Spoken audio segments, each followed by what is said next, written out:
మనందరూ కూడా దేవుని పట్ల కృతజ్ఞత కలిగి ఉండాలి. చెప్పండి, ఏం కలిగి ఉండాలా? దేవుడి నుంచి మేళ్లు పొందుకుంటున్నాం, ఆశ్చర్యకారాలు పొందుకుంటున్నాం, అద్భుతాలు పొందుకుంటున్నాం.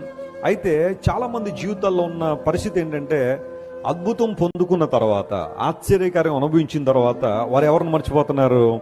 దేవుడిని మర్చిపోతున్నారు.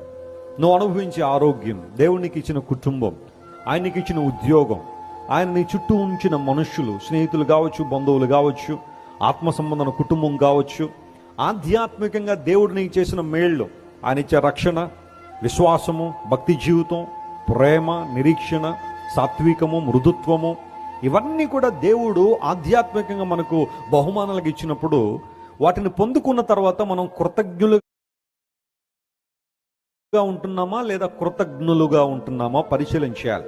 మనందరూ కూడా దేవుని పట్ల కృతజ్ఞత కలిగి ఉండాలి. చెప్పండి, ఏం కలిగి ఉండాలా? మనందరూ కూడా దేవుని పట్ల